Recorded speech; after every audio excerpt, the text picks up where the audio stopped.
നമ്മൾ ഈ കുട്ടികളുടെ കാര്യം പറയുമായിരുന്നു. ഈ പിള്ളേർ ആവശ്യമില്ലാത്ത ഓരോ സാധനങ്ങൾ വാങ്ങി ഉപയോഗിച്ചിട്ട് ബന്ധങ്ങളില്ലാതാവുന്നു, സമൂഹത്തിൽ സ്വസ്ഥതയില്ലാതാവുന്നു. പിടിക്കുന്നവർക്ക് ശിക്ഷ കൊടുക്കാത്തത് കൊണ്ടാണ് ഇങ്ങനെ തന്നെ കണ്ടില്ലേ, 1 കിലോ ഇല്ലാത്തത് കൊണ്ട് 2 പേരെ വെറുതെ.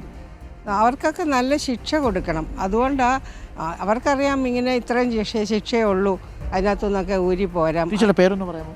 സാറാമ്മ ജോൺ. സാറാമ്മ ജോൺ. അപ്പോൾ സാറാമ്മ ടീച്ചർ പണ്ട് പിള്ളേരെ അടിക്കുമായിരുന്നു? അന്നൊക്കെ ചെറിയതായിട്ട് പണിഷ്മെന്റ്. അങ്ങനെ ചെറുതായി. പിന്നെ വലിയ റൂള് വന്നവിടെ തൊടാൻ പാടില്ല.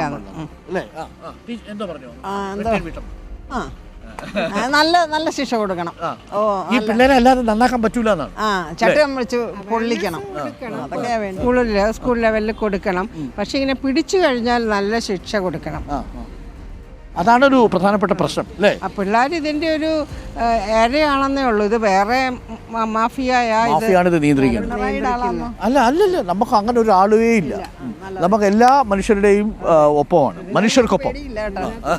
അതിനകത്ത് പൊളിറ്റിക്സ് ഇല്ല. ഓപ്പണായി പറയാം. പിണറായി ആണെങ്കിലും ശരി, VD സതീശനാണെങ്കിലും ശരി, നരേന്ദ്രമോദി ആണെങ്കിലും ശരി, നല്ല ശിക്ഷ കൊടുക്കണം. ശിക്ഷയില്ലാത്തതാണ് ഇതിന്റെ കുഴപ്പം. അതുകൊണ്ടല്ലേ ഗൾഫ് രാജ്യങ്ങളിലൊന്നും ഇത് ഇല്ല, ഇത്രയും ഇല്ലല്ലോ.